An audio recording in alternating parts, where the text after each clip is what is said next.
অবশেষে নবম পে স্কেলের চূড়ান্ত বেতন তালিকা প্রকাশ হলো আজ। সাথে মহার্ঘ ভাতা বাড়ছে 40%। হ্যালো ভিউয়ার্স, বিডি এক্সপ্রেস চ্যানেলে আপনাকে স্বাগতম।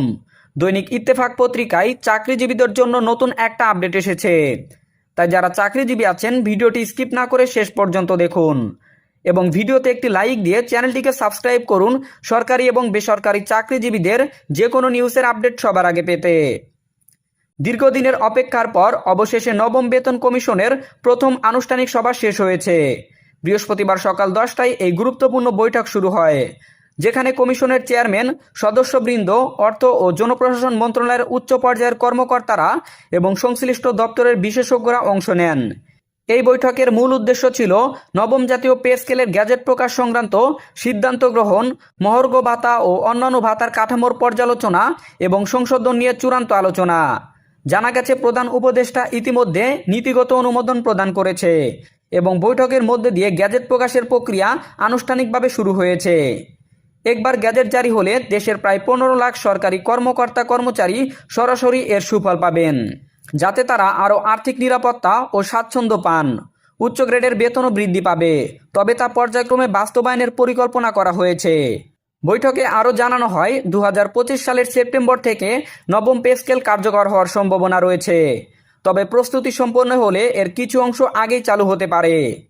মহার্ঘ ভাতার প্রসঙ্গে আলোচনায় উঠে আসে, বর্তমান বাজার পরিস্থিতিতে বিদ্যমান হার কার্যকরভাবে কর্মচারীদের ব্যয় সামলাতে পারছে না। তাই নতুন প্রস্তাবে মহার্ঘ ভাতার পরিমাণ দ্বিগুণ করার সিদ্ধান্ত নেওয়া হয়েছে। এর ফলে কর্মচারীদের নিত্য প্রয়োজনীয় ব্যয় মেটাতে বড় ধরনের সহায়তা মিলবে, বিশেষত মধ্য ও নিম্ন আয়ের শ্রেণীর জন্য। এই বেতন কাঠামোর আওতায় শুধু মূল বেতন নয়, বরং চিকিৎসা ভাতা, বাড়ি ভাড়া ভাতা, টিফিন ভাতা সহ অন্যান্য ভাতার হারও পুনর্গঠন করা হচ্ছে। বৈঠকে এসব প্রস্তাবনার অনুমোদন লাভ করেছে। অর্থনৈতিক বিশ্লেষকদের মতে, বেতন ও ভাতা বাড়ালে সরকারি চাকরিজীবীদের ক্রয় ক্ষমতা বৃদ্ধি পাবে, যা দেশের অভ্যন্তরীণ বাজারে টাকার প্রবাহ বাড়িয়ে অর্থনীতিকে আরও গতিশীল করতে সাহায্য করবে।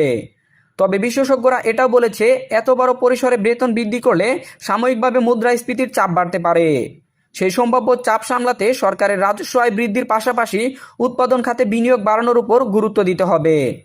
অর্থনৈতিক স্থিতিশীলতা ধরে রাখতে কেন্দ্রীয় ব্যবস্থাপনায় আরও দক্ষতা ও স্বচ্ছতা দরকার হবে বলে মত দেন পে কমিশনের সদস্যরা। সভা শেষে সাংবাদিকদের ব্রিফ করেন পে কমিশনের চেয়ারম্যান।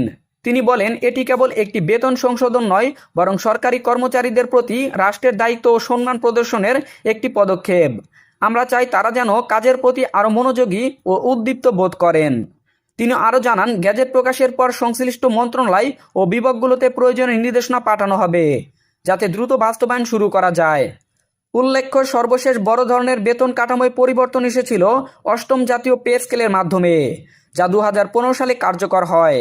সেই সময় সর্বনিম্ন বেতন ধরা হয়েছিল 8,200 টাকা এবং সর্বোচ্চ 78,000 টাকা। এবার নবম পে স্কেলে সর্বনিম্ন বেতন 16,000 টাকার বেশি হওয়ার সম্ভাবনা রয়েছে এবং সর্বোচ্চ বেতন 1 লাখ টাকার কাছাকাছি হতে পারে বলে অনুমান করা হচ্ছে।